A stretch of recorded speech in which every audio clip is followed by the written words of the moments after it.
Queen Elizabeth II, the longest reigning monarch in British history. Over 65 years on the throne, yet hers is a reign that nearly didn't happen. I think for Princess Elizabeth, the abdication must have been catastrophic. Driven by duty. My whole life shall be devoted to your service. She's ruled over crisis and war. Our thoughts today are with those in the South Atlantic. And dramatic social and technological change. Television has made it possible for many of you to see me in your homes on Christmas Day. She's seen over 12 prime ministers come and go.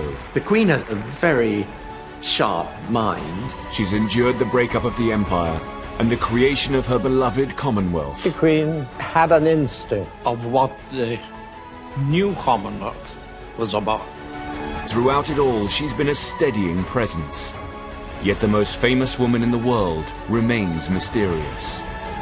This is the inside story, as told by her closest friends and advisors. I think the Queen is basically a very shy person. She's very humble, actually. She's a wonderful mimic. I mean, she's really, really funny. It's hard to imagine a world without her. She has done her job bloody well. Elizabeth, the wife, the mother, the Queen.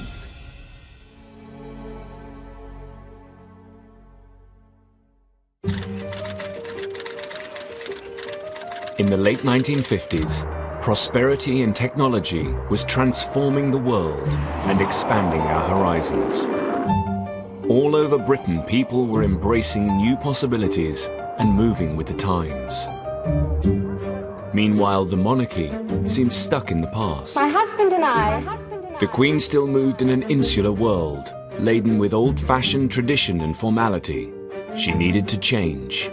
People were beginning to question not the monarchy itself, but the way it was presented, the way it was maintained, the form it was taking. And it needed to be sort of brought up to date. The Queen is, by instinct, conservative with a small c. She accepts that change must come, but wishes to be quite certain it's necessary before she goes along with it. The palace wrestled with the issue of how to show the Queen in a more modern light. And a solution seemed to present itself in the cutting-edge medium of television. 4 years previously, the young Queen had been reluctant to let it into her coronation. But by 1957, television had become universal, and its influence over our lives inescapable. We all had television, and we all loved it, and we discussed what was on, and, it was a completely different world, and it changed overnight. The Queen had little choice but to fight her natural instincts and embrace the technology. It was decided her TV debut would be the 1957 Christmas message. Those closest to her remember it well. Happy Christmas. The Queen described it as nerve-wracking, but she was in good hands, and she was in her own setting, and they moved the furniture around a bit. It must have been quite daunting, because you don't know how you're going to react. And there's not much you can do about it if it comes out badly. The broadcast was produced by the BBC's Peter Dimmock. My father had asked the Queen if she would use a teleprompter, but she declined because she felt it was much more natural when she was speaking to the nation to speak to them directly without using one. Prince Philip was very much holding her hand in throughout all of this. The Queen was rather nervous, and Prince Philip must also have known that she was rather nervous. He stood behind the camera and made encouraging faces at her, not ridiculous faces, which encouraged her to relax and smile. The broadcast was transmitted from Sandringham House at 3 o'clock on Christmas Day, 1957. 25 years ago, my grandfather broadcast the first of these Christmas messages. Today is another landmark, because television has made it possible for many of you to see me in your homes on Christmas Day. There was the Christmas tree, and there were the corgis, and there was all that sort of stuff, fine, to make an atmosphere of relaxation. But the voice was always, sort of hemmed in. There was a little sort of feeling of claustrophobia about it. One longed for it to open out and it didn't. In the old days, the monarch led his soldiers on the battlefield, and his leadership at all times was close and personal. One can feel the strain when she's doing this broadcast. She's not sitting back and enjoying it. I cannot lead you into battle, but I can do something else. I can give you my heart. She's got an aura of aloofness about her, which I think is probably slight self-defense. She has never found communication with the public easy. It doesn't come naturally to her. She's not a sort of glad-hander and a natural chatter-up. And so I wish you all, young and old, wherever you may be, all the fun and enjoyment and the peace of a very happy Christmas. Rather than make the Queen appear current, the broadcast had emphasized a feeling that the Queen was remote and out of touch. The palace's plan to show a more modern Queen had backfired. And that wasn't all.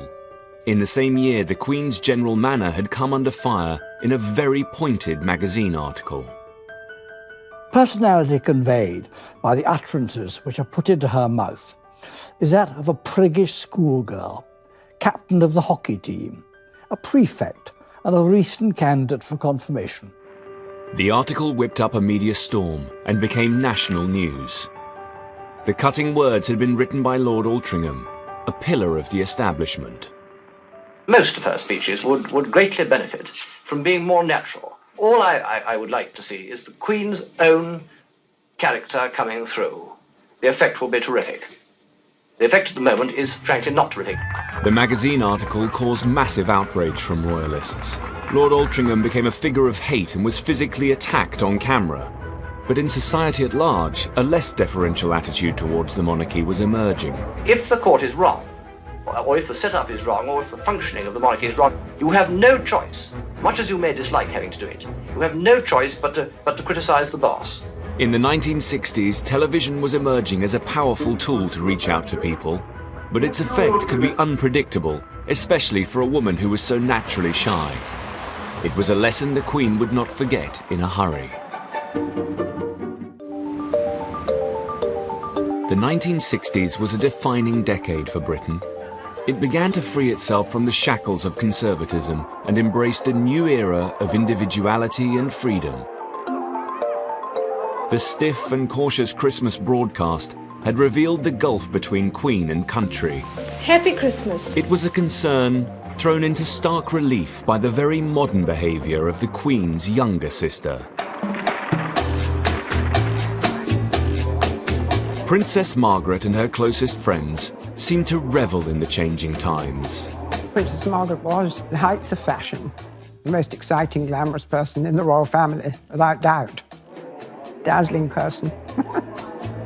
If she hadn't been a princess, she would have been on stage. We dressed her up as Brunhilde and Mae West. She was a wonderful Mae West. Some of the things she did, rather boring, actually. And so it was a relief for her to let her hair done. The Queen was always more, of course, soberly dressed. She's a very, very serious person. She and Princess Margaret are totally different characters. Couldn't be more different, really. Nor could their choice of husbands have been more different. The Queen picked a minor royal with military experience. Princess Margaret's fiancé, on the other hand, was most irregular. Tony Armstrong-Jones was a middle-class photographer. We thought there must be some mistake. Usually they married either royal people or maybe cousins or people from the higher aristocracy, not just a commoner. Princess Margaret's ease in embracing the new decade made her extremely popular. Well, it was sort of beginning of the 60s when everything changed totally. Princess Margaret's marriage made a great difference to the social scene. Made it more liberated, let's say that. That was the beginning of it all, really. Tony Armstrong-Jones's modernity would prove useful to the Queen in the years to come. But in the early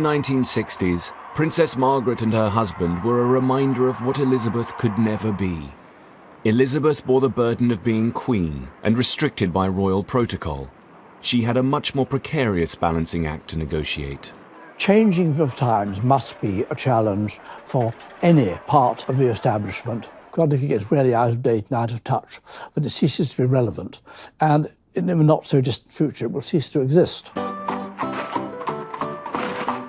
A trendy monarch, I think, would be a horrifying concept for her.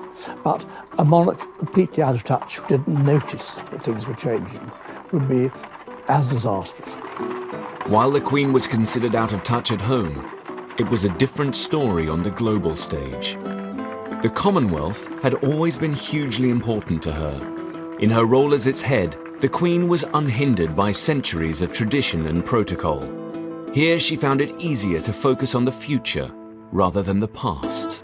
The Queen has always been at the progressive, encouraging edge of the modern Commonwealth as a voluntary association, in sharp contrast with the rather more outdated attitudes of some in the British political scene.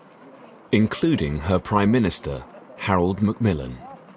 Harold Macmillan may have talked about the winds of change. She knew they were blowing.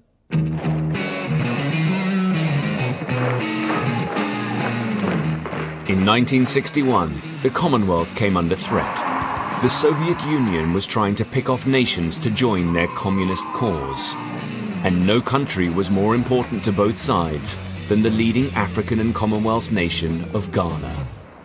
There was considerable concern that the Soviet Union might acquire predominant influence in Ghana, which, after all, was seen as, from British perspective, a showcase of successful transition to independence, a strong and vibrant nation under a charismatic leader who had extraordinary influence across Africa. The Queen's priority was to visit Ghana in person. There she could exert her own form of soft power over its leader, President Kwame Nkrumah, to make sure he stayed within her beloved Commonwealth and didn't join the Soviet cause. Sonny Ramphel was Commonwealth Secretary-General. The Queen had an instinct, a real understanding of what the new Commonwealth was about. She wanted to be a real part of the Commonwealth. To do that, you had to be seen, you had to mix, you had to mingle.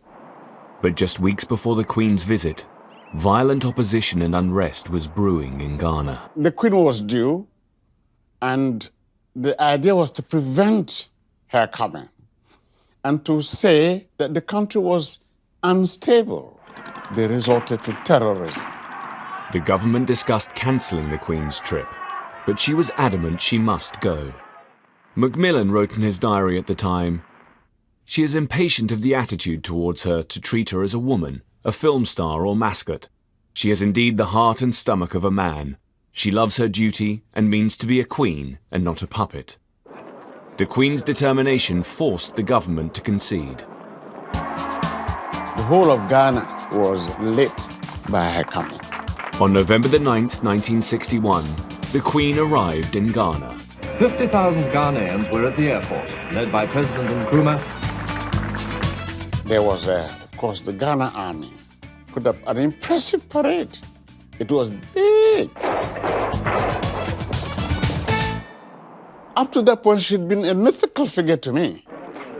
My father was invited to the reception of the Queen in our regional capital.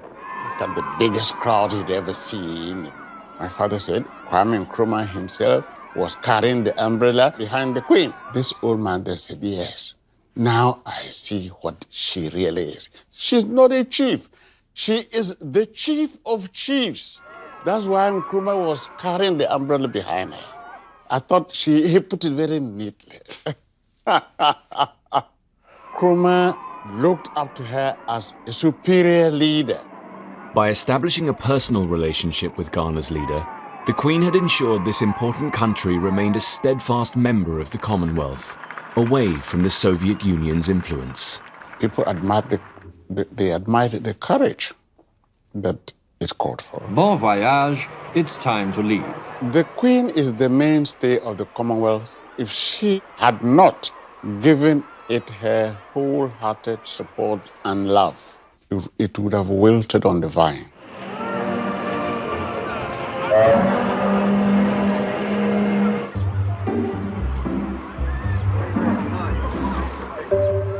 Back at home, the Queen found herself ruling a country undergoing its own political upheaval.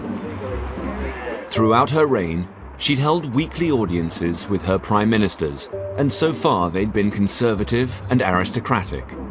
Then, in 1964, after 13 years of Tory rule, Harold Wilson had led the Labour Party to victory. Her new prime minister was a socialist, a Yorkshireman from an ordinary middle-class family. How would the Queen fare with her first Labour prime minister?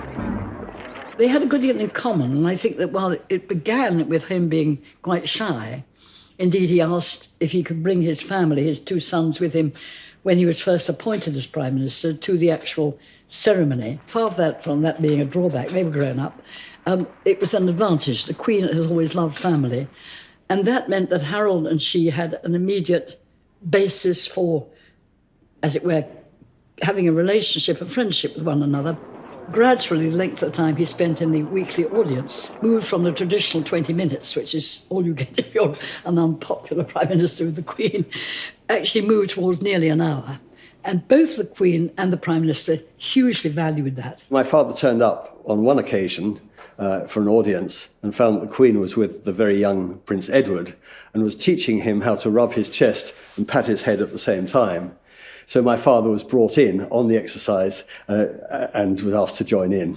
The Queen is well known to speak in a fairly direct way. She can be quite down to earth in the way she speaks. Harold was also quite a direct man who spoke the language of where he came from, which was Yorkshire. And that was another bond. Harold Wilson was able to provide the Queen with a useful insight into her people and her country. I think the Queen found it very interesting that my father had come from a much more normal background than some of his predecessors as Prime Minister. And I think the Queen found it useful to talk to him about how normal people, ordinary people, lived. The Queen enjoyed Wilson's company, despite their social differences. Every autumn, the Queen and the Duke of Edinburgh invite the Prime Minister of the day up to Balmoral for a weekend. The Queen drove my parents around herself, where they went in and they had a nice informal cup of tea with the Queen, brewing the tea, and both the Queen and my mother are doing the washing up afterwards. Once when Harold Wilson was staying at Balmoral, they were on the moor together and the rain came down and they got soaked and they were photographed. And the Queen gave him a photograph showing the two of them soaked on the moor together. And he loved it, he treasured it, he put it in his wallet and he carried it around with him until he died. This close relationship with Wilson had a growing influence on the Queen, and it helped her in the process of developing a more modern monarchy. He always spoke of the Queen with great respect, but also in terms that were human. He was a key figure in his relationship with the Queen in the gradual evolution of the monarchy into what one might call a democratic head of state, which the Queen has very carefully been, regardless of the party of the person who happens to be a Prime Minister. The Queen was taking steps in the struggle to become modern. The close personal relationship she built with leaders both at home and abroad helped her keep up with the changing times. And these relationships would be particularly important when the Queen's most trusted mentor passed away. As the 1960s progressed, the Queen distanced herself from being the traditional untouchable sovereign. She started to emerge as a fairer and more approachable monarch. Nowhere was this more evident than at the funeral of wartime hero Sir Winston Churchill. He had been her first Prime Minister, her mentor, and her friend. Winston Leonard Spencer Churchill, Knight of the Garter, Order of Merit, Companion of Honor. The coffin is borne by a bearer party from the Brigade of Guards. With the Royal Air Force escort, it will now be drawn by a Royal Naval gun crew to St. Paul's. Sir Nicholas Soames, Churchill's grandson, was at the funeral. My grandfather unreservedly worshipped. He loved the Queen. He really loved her. He'd been a figure in her life since she was a child, since she was a very small child. All her life, really. And then he was her first Prime Minister. The procession starts when Big Ben strikes 10:15.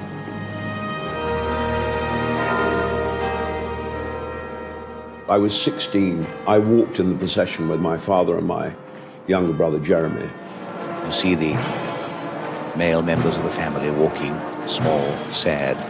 The Queen was obviously very sad and very moved by his death, and also a tremendous reminder of her father and what they'd been through together in the war. It was the end of an era. This funeral was a very special funeral. It was a state funeral, and the leaders from all over the world came. State funerals are usually only staged for monarchs, so one for the Prime Minister would be a rare chance for the Queen to publicly pay her respects. Yes, it was a strange sensation. He's gone. Something has stopped. Anthony Mather was head of the bearer party that carried Churchill's coffin.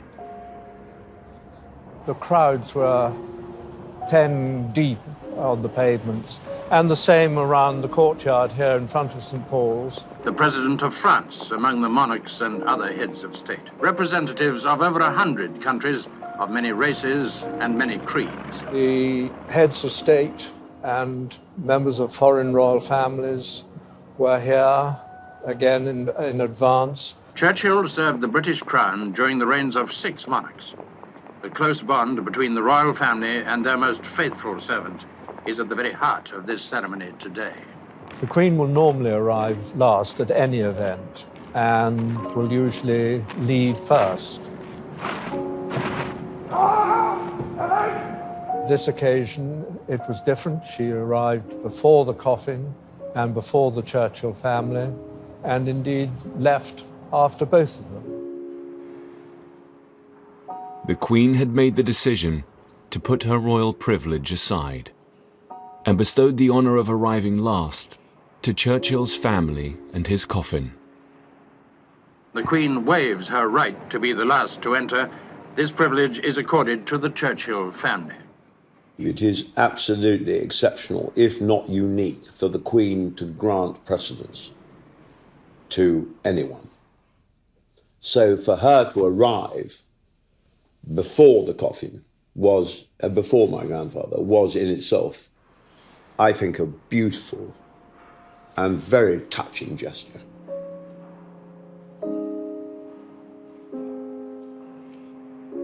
Churchill's funeral had shown the Queen could dispense with royal protocols on special occasions. Yet some traditions the Queen held on to more tightly, and she could be formidable in her protection of them. Even the humble postage stamp. When anti-monarchist Tony Benn became Postmaster General, he launched an appeal for a new set of stamp designs. It was an exciting prospect for young designers of the time, like David Gentleman. I wrote saying that they should have more interesting subjects, and also that they should have no Queen's head. I'd already discovered that fitting the Queen's head on was a really ticklish problem. It would be better left off. The Queen's head on the stamps, which some of the designers objected to because it took up so much of the space of the stamp for their own art to be pushed into the corners. They pressed Tony Benn, when he became Postmaster General, as a well-known radical and a well-known Republican radical, into changing the design of the stamps. I'd been commissioned to do a set of stamps for the anniversary of the Battle of Britain. The key thing about this is that only one of them has the Queen's head on it. When the post office heard about it, it was absolutely aghast. Yet Tony Benn wasn't deterred. He was sure he could persuade the Queen to break this 120-year-old tradition. Tony Benn was going to have an audience with the Queen anyway about stamps in general, and he took my designs along with him. Normally a Postmaster General will get 5 minutes, shake hands, show the stamps and disappear. But I took the Gentleman album with me, and she was on a chair, and I sat on the floor, and I opened this, and she'd never seen them before, of course. The Queen genuinely rather liked Tony Benn. He's a very attractive character.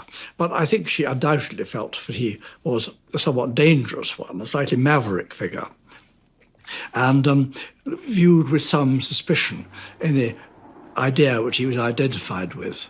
She looked respectfully at the designs he put that Tony Benn spread out all over the floor around her, because he was relieved to discover that the Queen was quite happy with the idea of reading the designs from off the floor and not from a carefully arranged portfolio.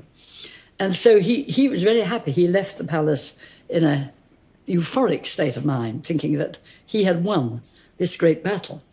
Well, he hadn't. So I said, oh, thank you so much. They'd leave the album. I said, I don't think I will. So I took it away. The time it took me to get from Buckingham Palace to Monarchy again, the Palace had rung number 10. Number 10 had rung my department and told me it couldn't be done.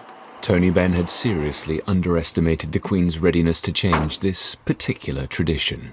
In a very quiet way, the palace understood that this was very fundamental, that constant reiteration of our being a monarchy, which you get again and again every time you stick a stamp on, was something that was really very crucial. And they were determined not to yield. But the Queen, as the person who actually saw her minister, in this case Tony Benn, was not prepared to be put in a position of saying no to an elected government.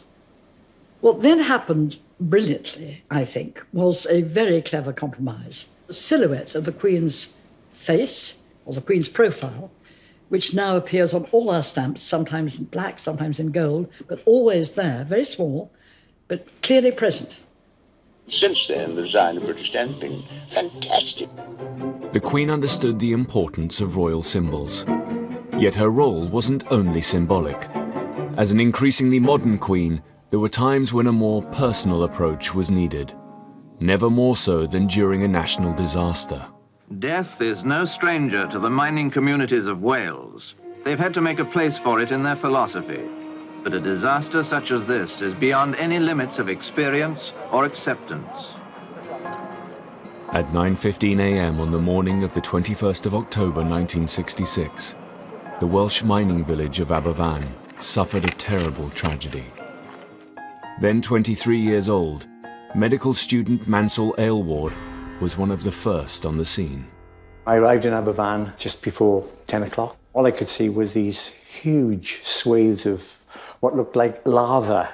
You know, when you see a volcano erupting and there's slow, but not hot, cold stuff coming down the side of the mountain with large stones in the middle. A catastrophic landslide had destroyed the village and engulfed a school. Mansell's own relatives were among those they hoped to find alive. They'd be digging and somebody would blow a whistle or shout and everything would stop. And there'd be silence and we were waiting to see if we could hear anything.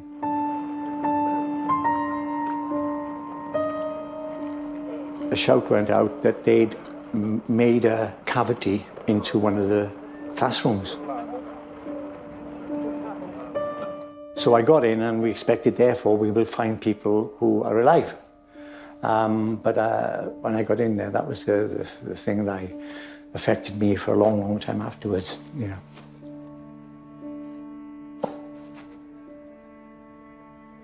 I still feel that.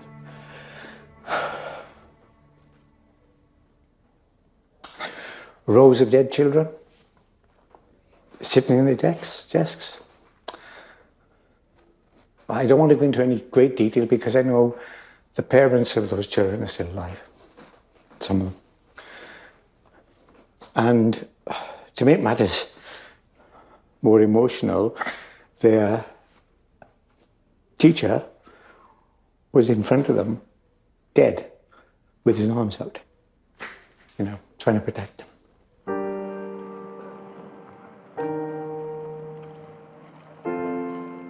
Still kept on as if, you know, we were still going to try and find people alive. And didn't happen. 116 children and 28 adults died. The whole country was in shock. Prince Philip visited Aberfan the following day, but there was a feeling that the Queen's presence was needed. The Queen's closest advisers and friends remember she had felt incredibly torn. The Queen's motives were absolutely the best.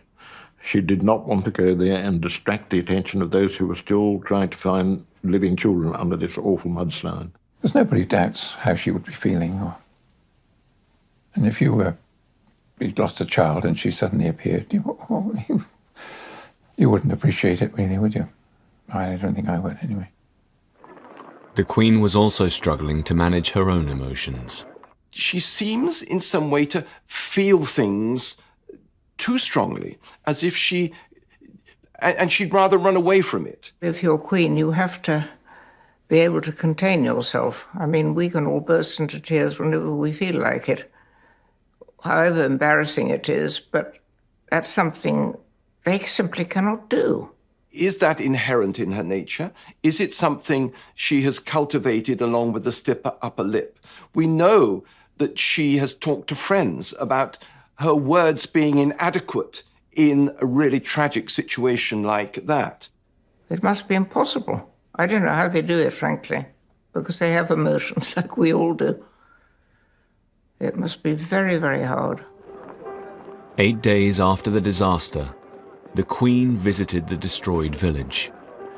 Mansell's cousin had died in the school, and he had just attended the funeral. She arrived in a car, and the people were just, they weren't lying in the streets in the sense of, they were just there, and the rubble was still there, and the damage was still there. I was very near. She looked very somber and sober. Aloof, perhaps, to some extent. As she moved along, there was this young girl who presented her with flowers. It seemed to me that her demeanour changed. When she saw that little girl and she took the flowers, even though it was perhaps only a matter of seconds, she looked very, very distressed. Aberfan affected the Queen very deeply, I think, when she went there. It was one of the few occasions in which she shed tears in public. I'd only seen films of the Queen, but I'd not seen her, or any member of the royal family really then, show anything at all other than stoic, stiff upper lip. She was as touched as anyone else that I'd seen in those few days.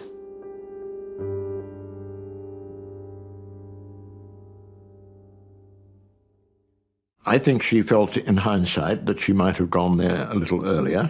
It was a sort of lesson for us all that you have the need to show sympathy and to be there on the spot, which I think people craved from her.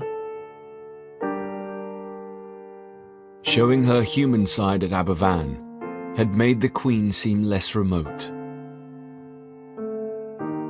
A more open monarchy was going to be the way forward.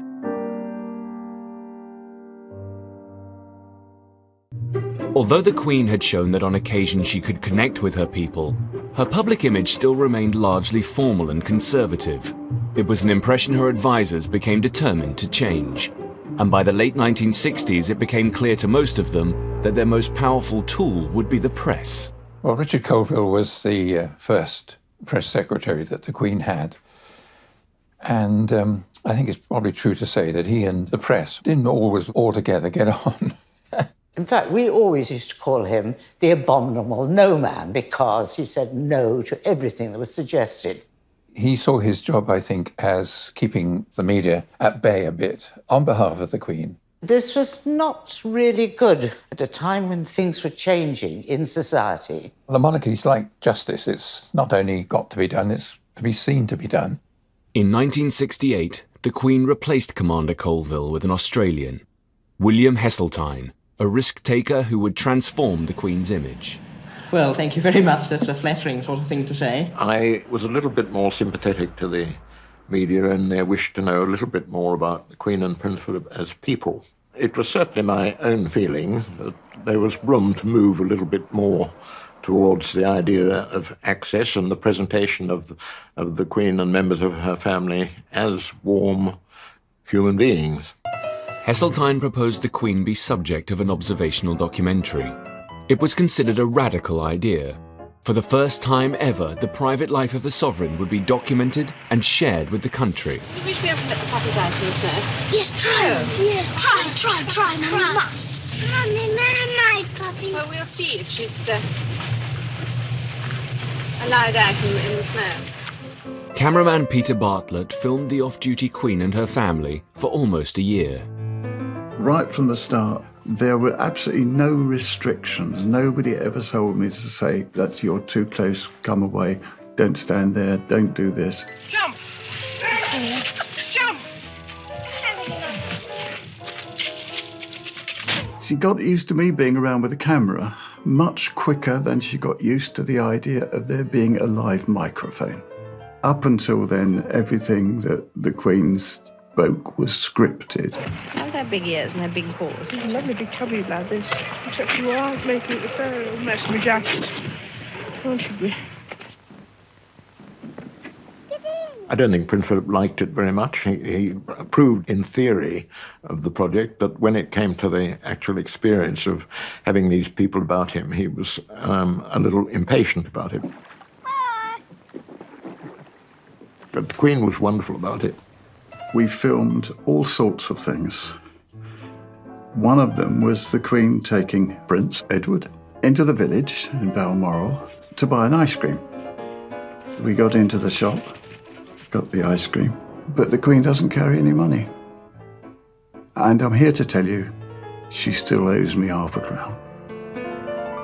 These were real, living, breathing human beings, and they were a family. And that's something we saw time and time and time again. It was one of the most fascinating things I've ever done. It showed that they were not only nice people, but they were not very different from ordinary people. It was a great success for the public, and really things after that could not go back to what they had been.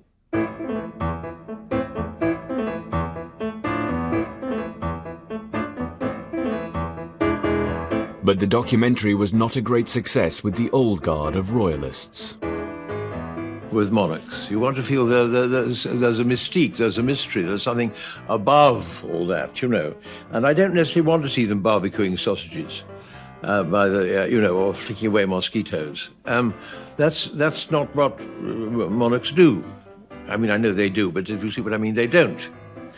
And so I was really against the film, and I don't think it was a good idea. And looking back on it, I still don't think it was a good idea. I was never allowed to forget it. There were 3 private secretaries who were senior to me in the royal household. And I think to a man, they were very wary of what was going on and pulled the reins in on me from time to time.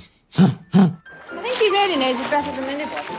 The documentary was never aired again at the palace's request, and the doors to the Queen's private life were firmly shut. I think Rose hang out on the programme. Anybody else want any carrots? Later that same year, Elizabeth would try a different approach, one which would ensure a more accessible Queen, but retain an element of mystique, a style that embraced modernity, but didn't dispose of all royal tradition. And it would be put to the test during Prince Charles's investiture. It all started over 6.5 centuries ago, when Edward I said at Carnarvon, "I give to you a prince." The investiture was a really extraordinary occasion in 1969.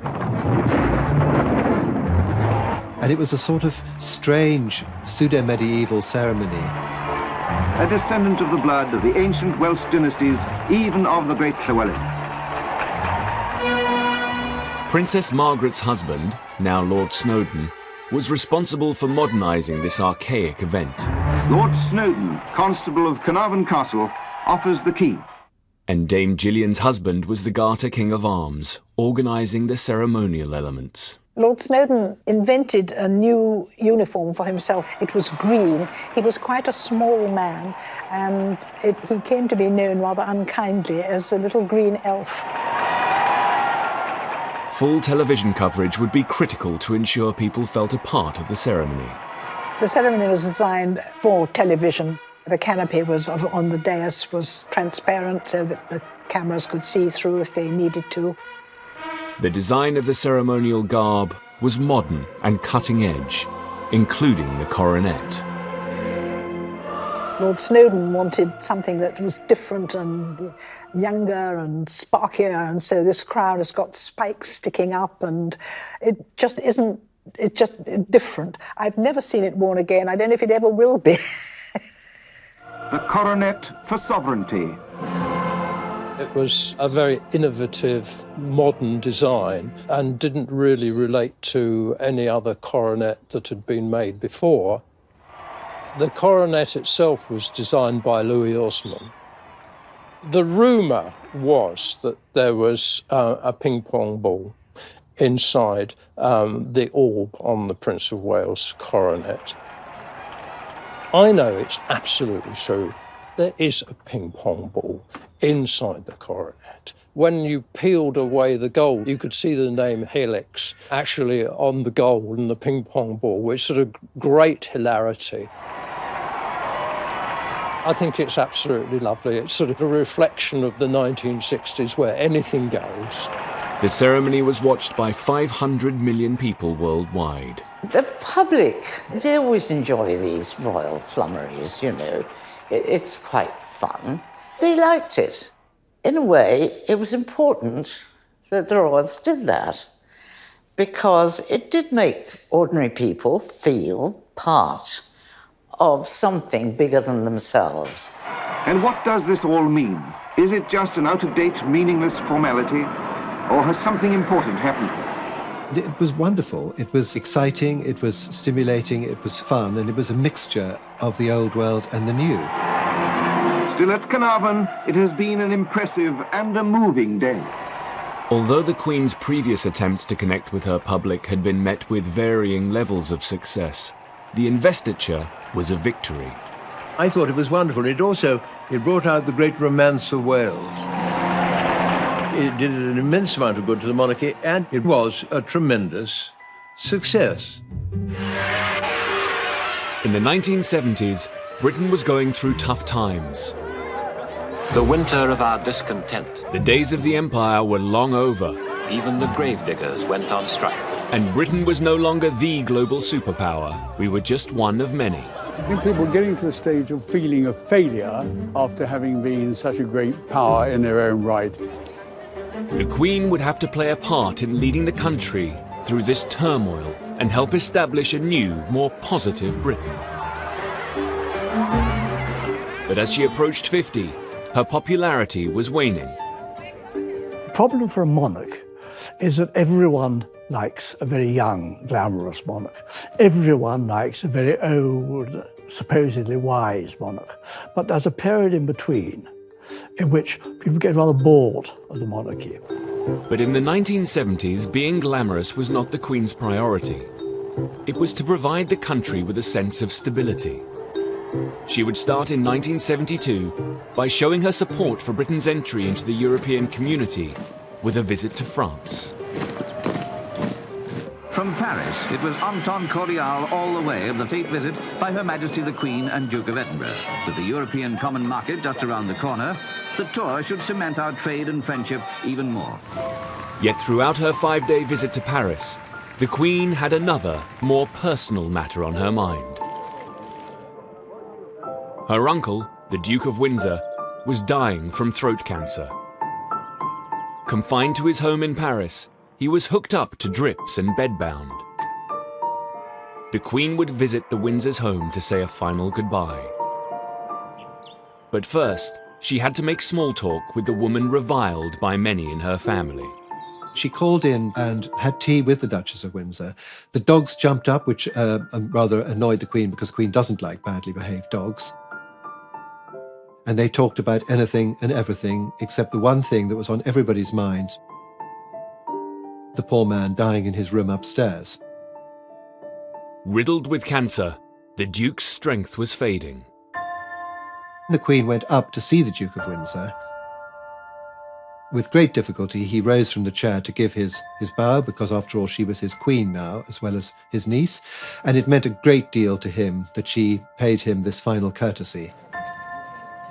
The Queen made as many reconciliations with the Duke as she possibly could under the very difficult circumstances.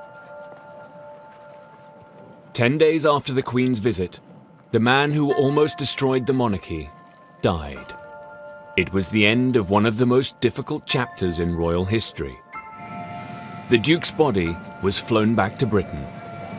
In a special RAF flight from France, a VC-10 brings the Duke of Windsor's body.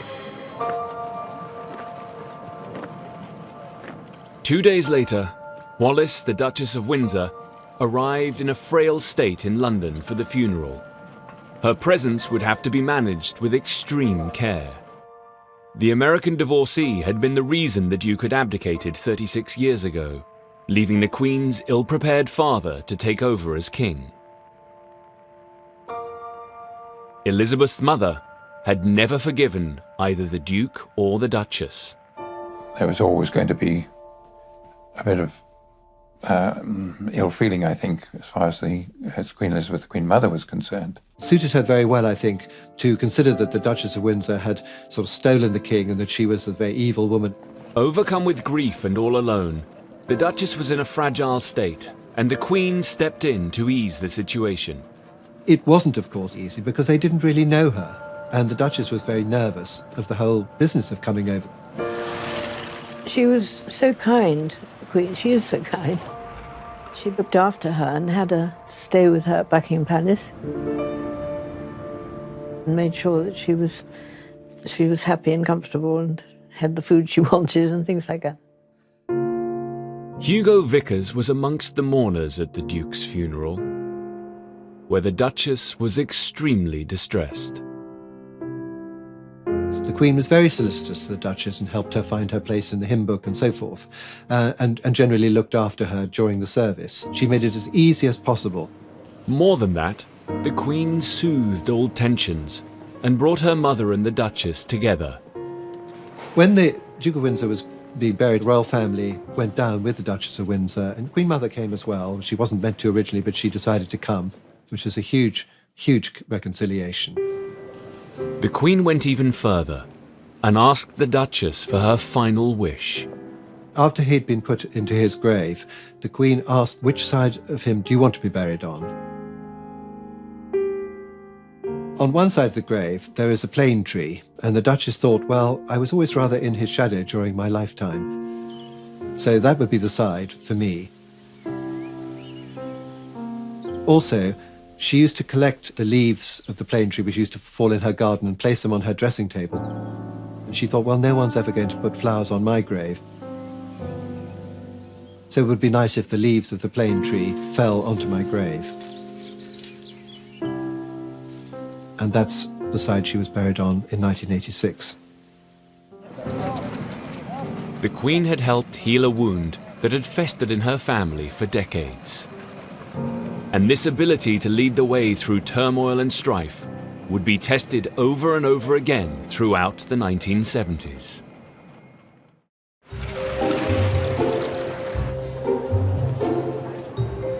By the 1970s, Elizabeth had been Queen for almost 20 years. She was well versed in opening buildings, meeting officials, and avoiding controversy. When you think of some of the events she's had to sit through hours on end, that takes some doing. I thought when I was private secretary arranging the programs, sometimes one ought to build in a small spontaneous disaster, because she so enjoyed it when something went slightly wrong in the course of the day's event. There was an occasion in Papua New Guinea. The Queen had arrived with the usual formalities. The local MP was dressed in PNG fashion in a few feathers and not very much else. And he got up to speak and he couldn't see his notes. What those who were seated behind him could see was that his bare and rather sweaty bottom had attracted all the notes, and there they were, firmly attached to his person while he looked about for them. And that was the sort of incident that appealed to her very much. Back in Britain, the Queen had a lot more to worry about than the odd mishap by a foreign dignitary. And whilst she navigated her way through this difficult decade with care, her husband was, unfortunately, less cautious. Queen Elizabeth has not had a pay raise for nearly 18 years. Is that creating an awkward situation, sir? Very. We're going to the Red Levy next year. I should probably have to give up photo finish and this is like that. Poor old Prince Philip. He knows what he's doing. He's not stupid. But there is something in him which simply can't resist saying something outrageous. I think it was one of Prince Philip's throwaway remarks to stress the Queen, probably more than any other suggestion could have done. Somebody's got to do the job. The Queen wasn't the only one upset by Prince Philip's comments. His reference to royal hardship was met by public furore. When Prince Philip comes along and says he'll have to engage in the supreme hardship of doing without his polo, it really is more than I can bear. In contrast to the rest of the country, there was a feeling that the Queen had it all. In 1971, Britain's housing was dilapidated, yet the Queen enjoyed living in a choice of 5 grand homes. Jobs were lost and companies went bust, while the Queen travelled the world in private jets and boats. People particularly disliked the royal train. Funded by the taxpayer, it was seen as an expensive luxury. Mr. Mellis, how long have you been the royal chef on the train? Over 12 years. How many trips is that? Good gracious, I couldn't tell you. This is rather a lot. Nick Edwards shows us around the Queen's carriage, which she used until 1977. He's in charge of maintaining the royal train's high standards to this day. One of the last things I do before we get to the departure station is to make sure the train's been dressed properly. The Duke of Edinburgh is an old W.H. Smith road atlas to see where he's travelling on the train. And finally we make sure the temperature's okay. The Queen likes it quite high, and the Duke of Edinburgh likes it a bit slightly lower, and the Prince of Wales likes it very cold. The Queen's old carriage was both comfortable and functional. So we go into the coach, make sure the sleeping and bathing accommodation set up. This will be the only time that we go into the Queen's accommodation, just to make sure it's done correctly. Hot water bottles, fans, etc. Into the bathroom accommodation, toiletries, making sure everything's clean and tidy, anything that's required, tissues, etc. The royal train was the Queen's favourite way to travel around Britain. She liked not being in too much of a hurry. And of course, if you're on the train, nobody can get at you. And for those close to her, it was an extraordinary experience. One of my own experiences of travelling on the royal train was of actually having my first and only bath on a moving train. So there's a confession.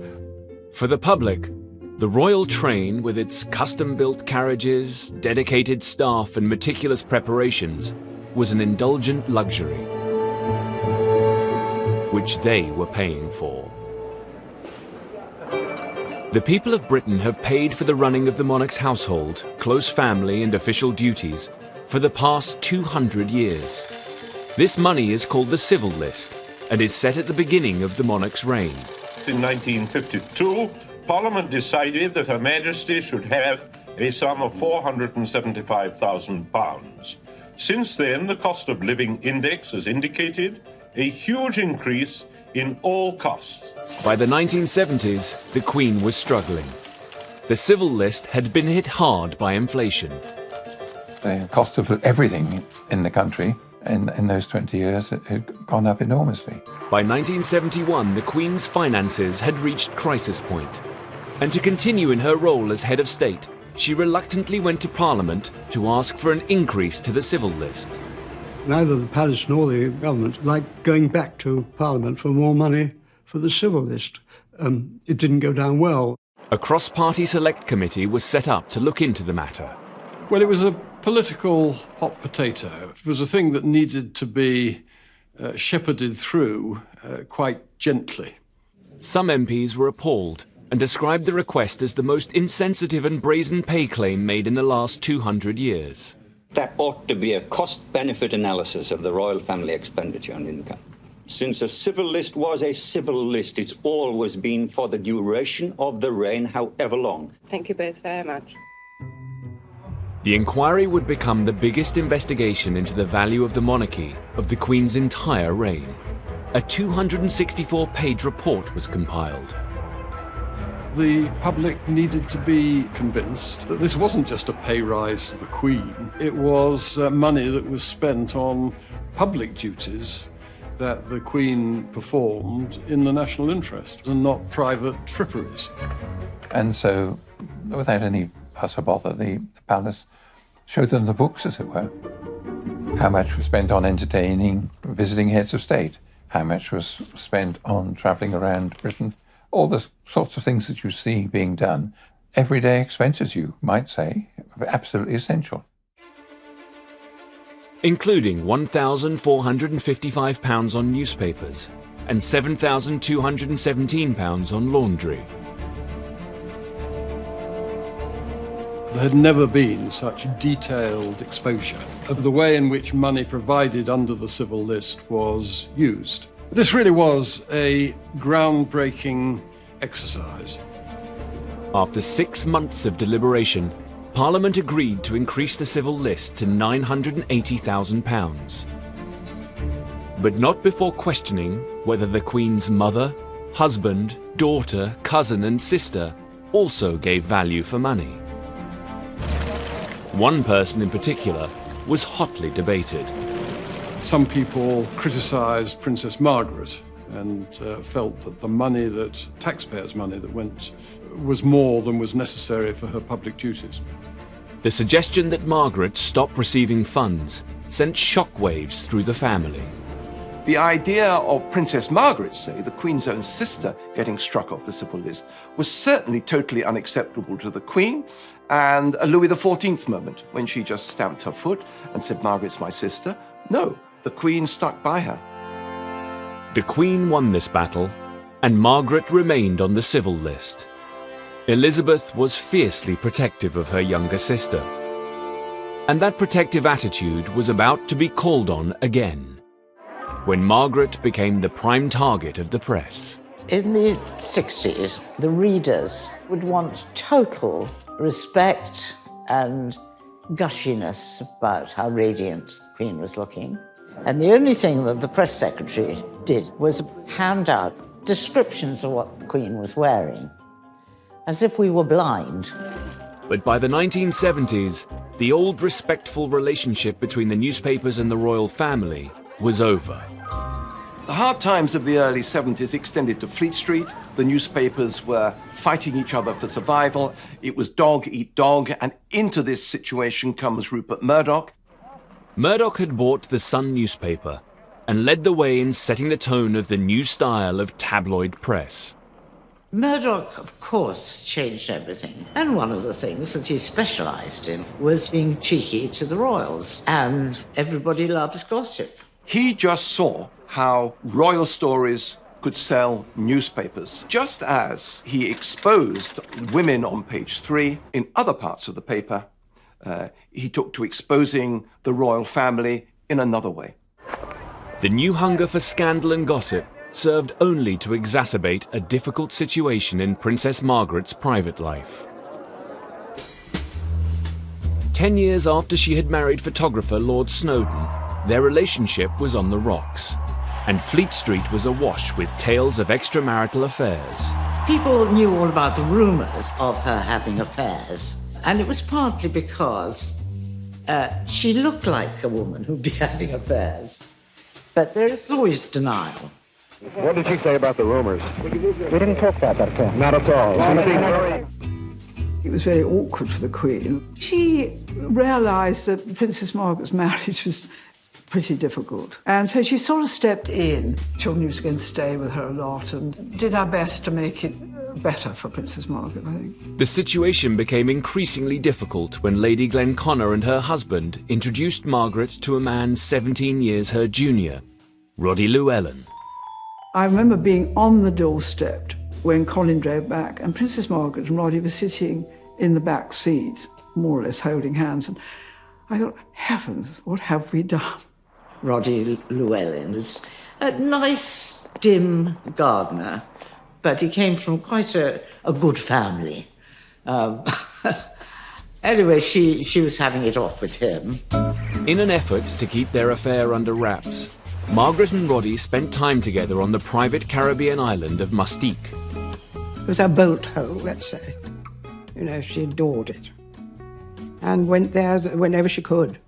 It was like a house party, and there was always some exciting thing going on. She was centre of attention there. There were quite a lot of young men hanging about. But by the mid-1970s, a new breed of Murdoch-inspired photographer found a way onto the island. Suddenly, it's paparazzi, it's celebrity culture. And in the celebrity culture, the pop stars and the actresses, the royal family are the biggest game of all. So what you really want if you're a newspaper editor is you really want a picture of a royal in a compromising position, because that is going to triple, quadruple your circulation. On February the 22nd, 1976, the News of the World published a picture of Princess Margaret cavorting with Roddy Llewellyn. This photograph of her with a younger man on a Caribbean island, soaking up the sun, apparently as lovers at a time when the rest of Britain is suffering 3-day weeks and that sort of thing. It was a game-changing moment. It did produce a rather a press frenzy, as it were. And I think that must have been very difficult for them. Lord Snowden, can you tell me what's happened today and what you have to say about what happened? It was terrible, really. She didn't have an easy life. It may have been part their own fault, but you know what I mean. Less than a month later, the palace announced the separation of Princess Margaret and Lord Snowden. The Queen was probably quite distressed because it was quite unusual in a way for the times we lived in then.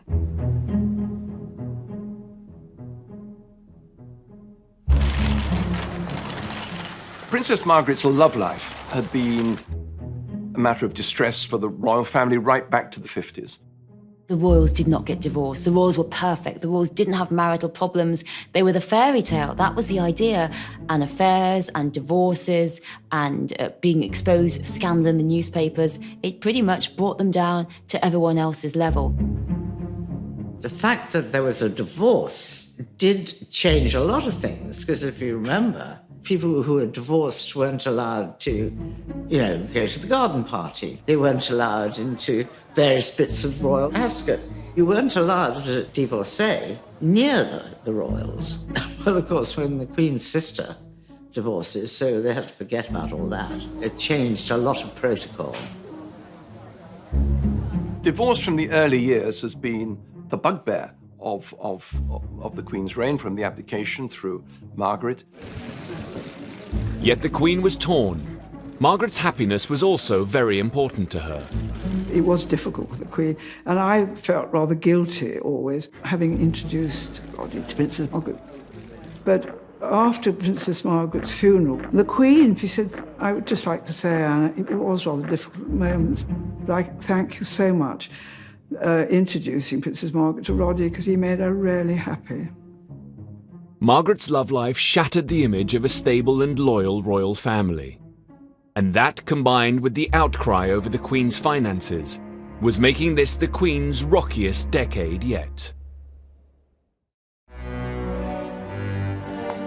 In the 1970s, Britain was in desperate need of stability, which the monarchy was struggling to provide. Now, as the decade progressed, Queen Elizabeth turned her mind to offering the country a more certain future, and she hoped that her heir, Prince Charles, could help. The solution that the royals, that the politicians, that the courtiers have to all the royal problems, to all the problems of the 70s, is that Charles needs to get married. And this is about stability, it's about keeping the generations going. Well, Prince Charles had made himself a bit of a hostage to fortune, because he had speculated that about 30 would be quite a good time to be getting married. The Queen was anxious about who he was going to marry. And so the search began to find Charles a suitable wife. The Queen's concern, any mother's concern, is that they're going to pick somebody who's going to make them happy, or to make each other happy. Yet Elizabeth wasn't only a mother. She was the Queen. She would want the future king to show restraint and not develop the womanizing reputation that had dogged both her uncle and great-grandfather. What the Queen feared most of all is Charles getting a reputation as a man about town, a playboy, lots of girlfriends, having girls, not settling down. Because everyone knew that the prince was incredibly sought after. He was very marriageable. Any amount of girls would be keen to go out with him. It wasn't always easy for Charles. Partly because his great-uncle and mentor was very specific about the kind of woman Charles should be courting. Lord Mountbatten was a very mischievous man. He would set up plots to get Charles to marry who Lord Mountbatten wanted. He did have this problem that she had to be a virgin. You couldn't have the next Princess of Wales to have had any sexual experience whatsoever. And I said to Mountbatten, "You're mad. This is the 70s. There cannot be a virgin in the land." I said, honestly, I mean, are you going to have tests?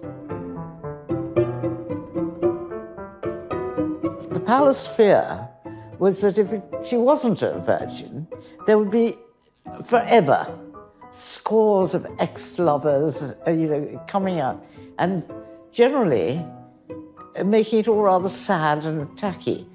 And virginity wasn't the only problem in finding Charles a wife. Some suitable girls, they didn't want to be queen. They had an experience of life as Charles's girlfriend, being followed by the press, their outfits being talked about, their appearance being criticised, and they thought, actually, I don't want this for myself. I'm buying my own lunch.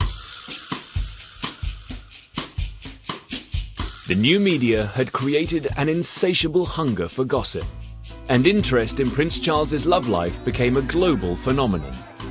Almost every working day of the 5 years I was at the palace, we had a call from somebody asking us who is Prince Charles going to marry, telling us would we comment on so-and-so.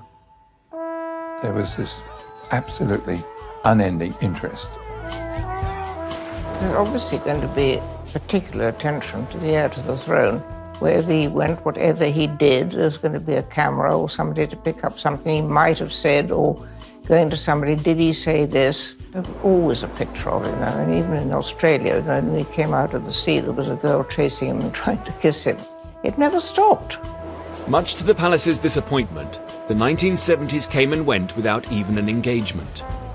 Not least because Charles was prone to falling for women that he legally could not wed. He said to the Queen Mother one day, he said, "You know, Granny, it's awful. I keep falling in love with Roman Catholics." And she said, "Oh, darling, do be careful."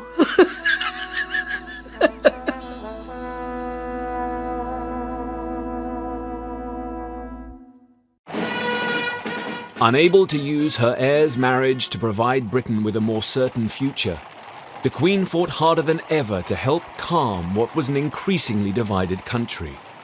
And that involved avoiding at all costs getting embroiled in the country's political struggle.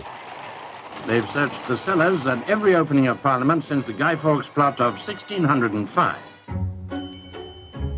Keeping the Queen out of politics in the 1970s was a job undertaken by Martin Chartres, her private secretary. His counterpart at number 10, Robert Armstrong, remembers. Martin Chartres had been at her side for a long time.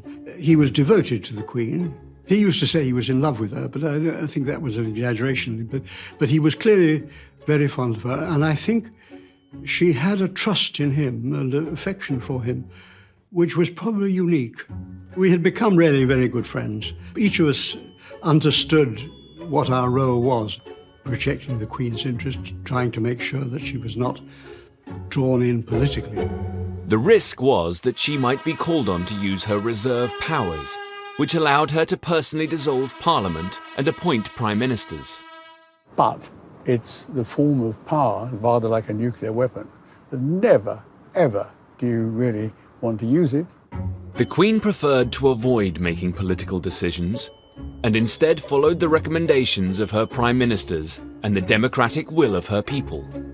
And that gives her the opportunity of separating in the public view, of not getting involved, if you want, in the Parliament's debate of the day. In the back of her mind was the knowledge that her ancestors had once overstepped the mark and suffered the consequences. The Queen is the first to know that while she reigns, she doesn't rule. The moment any sovereign started to try and throw his or her weight about in that sense, that would be the end of the monarchy. The Queen's insistence on political impartiality was fundamental to the popularity and survival of the monarchy in Britain. In delivering her gracious speech from the throne, the Queen is taking no part in politics. The speech is prepared for her by the incoming government. Yet in Australia, where she was also Queen, her representative did use the Crown's power to intervene in politics. This very nearly brought the Queen's sovereignty of Australia to a dramatic end. I knew it was a coup. It really was a coup. The most dramatic and lethal event in Australia's political history. In 1975, Australia faced a constitutional crisis. Never seen you fellas up so early. There was a political deadlock in its two houses of parliament. You also expect Mr. Whitlam to give ground on this today? Well, we'll find out, won't we? Government funds for all public services had been blocked. With neither house prepared to surrender, the country was being held to ransom. It was over policy, it was over politics, it was over culture, and it was over the sort of country Australia was to be. This was a really intense moment of confrontation, if you like, between the old Australia and the new Australia. While politicians battled to find a way out of the mess, Governor-General John Kerr, the Queen's representative in Australia, was losing faith in the Prime Minister, Gough Whitlam. Kerr hatched a bold and audacious intervention. Sir John Kerr certainly was an egotist. In my view, he had trouble written all over him. And I personally would never have appointed him to be Governor-General.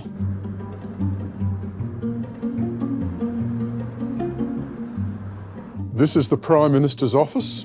Mid-morning on the 11th of November 1975, Gough Whitlam, sitting at that desk, rang Government House, spoke to the Governor-General, Sir John Kerr, informed the Governor-General that he wanted an appointment to resolve the crisis. Meanwhile, on the other side of the lake, at Government House, Kerr's plans have reached a very advanced stage to sack the Prime Minister. The documents are all being prepared. This is a constitutional ambush. I was with Gough Whitlam and Kerr the last time they saw each other in a happy way, and they were having a great old time, guffawing and laughing. There was no warning for Whitlam. Kerr broke all the conventions. Whitlam goes to Government House. Kerr, on the table in the study, has face down the dismissal letter. Kerr hands Whitlam the letter and gives Whitlam the greatest shock of his political life, the body blow that terminates his prime ministership, not at the hands of the people, but at the hands of the Governor-General through use of the Crown's powers. Kerr had personally sacked Whitlam and appointed a man he believed could solve the crisis, opposition leader Malcolm Fraser. It was as unthinkable as the Queen firing the British Prime Minister on the spot. Paul Keating was the youngest member of Gough Whitlam's cabinet at the time. And I said to Whitlam, we should lock Kerr up. We should arrest him and lock him up. Well, may we say, God save the Queen. Because nothing will save the Governor-General. A call was made to Buckingham Palace. David Smith, the Governor-General's official secretary, said, I'm ringing to tell you that the Governor-General has just dismissed Mr. Whitlam as Prime Minister. Oh, I said, what did you say? He certainly gave the Queen no notice of what he was intending to do to resolve the situation until it had actually happened. Kerr's actions had been completely at odds with the Queen's desire to stay out of politics. We knew Kerr abused the powers that the Queen herself would have been entirely unlikely to have exercised. We were all surprised whether he could have put it off for a day or two and hoped for that a political solution of some sort might have been achieved is the matter about which I'm have been concerned and have still got the view that he might have done so. We know that in 1977, 2 years after the dismissal, the palace was quite happy to see Sir John Kerr retire prematurely. The consequences of involving the Crown in politics were monumental. It changed the very fabric of the Australian nation. It destroyed forever the general bipartisanship and goodwill between the parties here. And to this day, public life in Australia is disfigured by that event. The dismissal lit the fire of republicanism. Keating never forgot it, he never forgave Kerr, and always, close to his heart, harboured the idea of an Australian republic. The Australian Prime Minister flew the Republican flag. The Australian crisis proved that using the Crown's powers to meddle in politics would fundamentally threaten the Queen's position, whether in Australia or in Britain. Members of the Senate, pray be seated. It was an episode the Queen would never forget.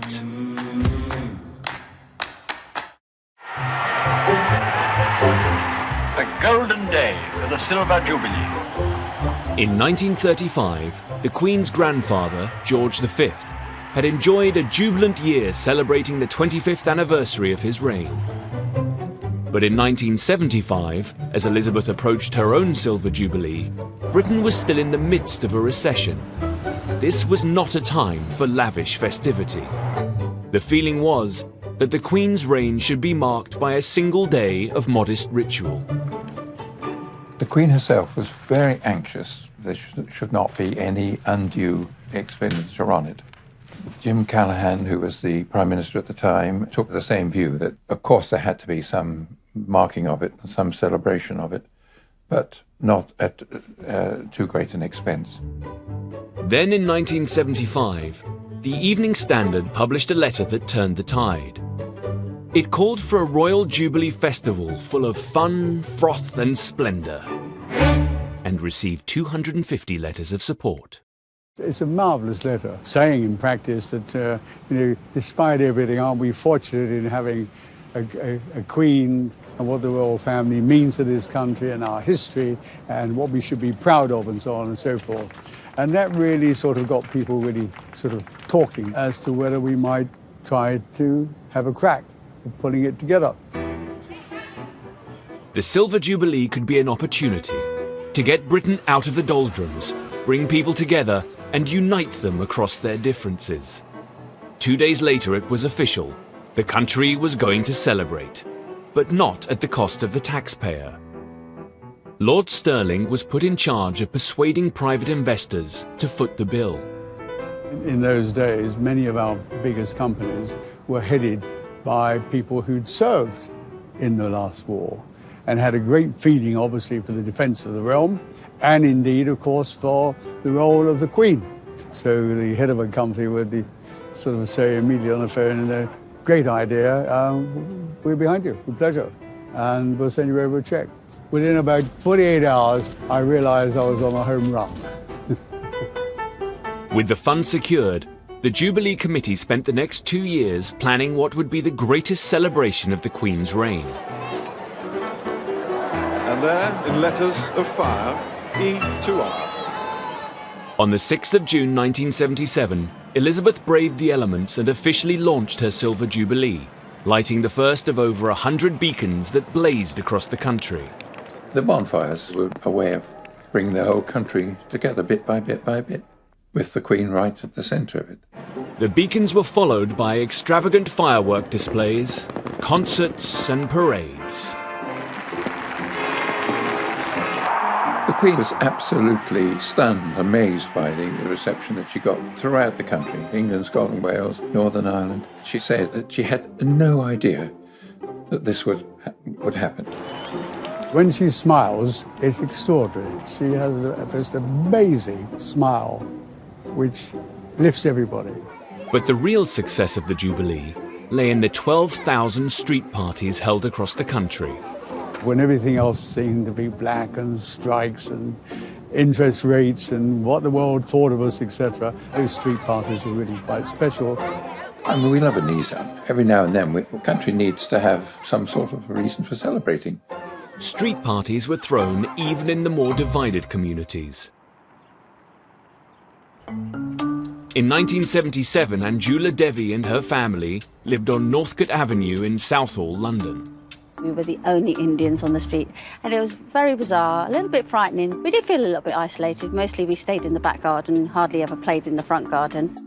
The local community was planning a Silver Jubilee street party, but the Devi family had not been invited. On the morning, Dad decided that we were going to be involved because he loved the Queen. He really did. In fact, he had pictures of the Queen. I clearly was horrified when he told me he wanted to make aloo paratha, which is a layered bread stuffed with creamy mashed potato. I wanted to have ice gems and sun blessed bread like everybody else and fit in. Go! And then we came out with these huge flat griddle pans, if you like, and started cooking these parathas. And I just thought, no one's going to eat these, Dad. Slowly, people started to trickle over to see what was going on because they could smell something different. People started to queue up, waiting for this food. And, we started to see smiles on people's faces. And then I actually quietly smiled back because I was thinking, hey, I think I could make some friends here, In this small part of West London, the Silver Jubilee broke down the barriers that had once divided the community. It brought people together who before never even stepped into our front garden and never even really spoke to us. We became a community after Queen's Jubilee. All the children started to play together. And certainly to this day, it's remarkable that the children are actually my brother's best friends now. That says a lot, doesn't it? So it changed things, and that's thanks to the Queen. Queen stepped onto Scottish soil to begin her tour. For a whole year, the Queen attended official celebrations up and down the country and across the Commonwealth. The Queen obviously loves it all, the excitement, the feeling of contact. The Queen's always surprised at the amount of adulation she gets on these occasions. I really think she genuinely is. Because she's very humble, actually. She doesn't expect it. The square is as large as several football pitches, but it seemed all the space was needed for the enormous throng that wanted to see the Queen. The universal affection, the love that was shown to her, it was palpable, it was real. At times it was very, very moving. It was a very tough time, and the Queen's Silver Jubilee really cheered people up. It was wonderful to see that people really love her, but my goodness, she's earned it. The Silver Jubilee wasn't just about having fun. It had a profound effect on the country's consciousness. These were very difficult times, and uncertainty, and people rethinking of what life's about and what are we as a country. The one steady aspect, like a light, through all that fog in that period of time, was the monarchy, and the Queen in particular. It had a steadiness which the rest of the country didn't seem to have at that stage. It set the scene, the Jubilee, for people to be able to rethink and regain confidence again for the way forward. A day of happiness and success for the Queen. A day for Britain to forget her problems for a while and perhaps look at them differently tomorrow. It was nearing the end of an extremely hard decade for the Queen. But it ended with hope, with the coming together of her people with a common cause. Next time, the Queen and the monarchy are riding high. There's the fairy tale wedding of her son, Prince Charles. The Queen was delighted because, he wasn't all that young, Prince Charles. The Queen had never been so popular, until an ill-advised TV project in 1987 threatened to bring the good times to an end. I tried to persuade the Queen that it was such a bad idea that she ought to call it off. What did you think of it? This did more damage, I think, than almost anything that happened in my time. Thanks.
In the late 1950s, prosperity and technology was transforming the world and expanding our horizons. All over Britain, people were embracing new possibilities and moving with the times. Meanwhile, the monarchy seemed stuck in the past. My husband and I. The Queen still moved in an insular world, laden with old-fashioned tradition and formality. She needed to change. People were beginning to question not the monarchy itself, but the way it was presented, the way it was maintained, the form it was taking. And it needed to be sort of brought up to date. The Queen is, by instinct, conservative with a small c. She accepts that change must come, but wishes to be quite certain it's necessary before she goes along with it. The palace wrestled with the issue of how to show the Queen in a more modern light. And a solution seemed to present itself in the cutting-edge medium of television. 4 years previously, the young Queen had been reluctant to let it into her coronation. But by 1957, television had become universal, and its influence over our lives inescapable.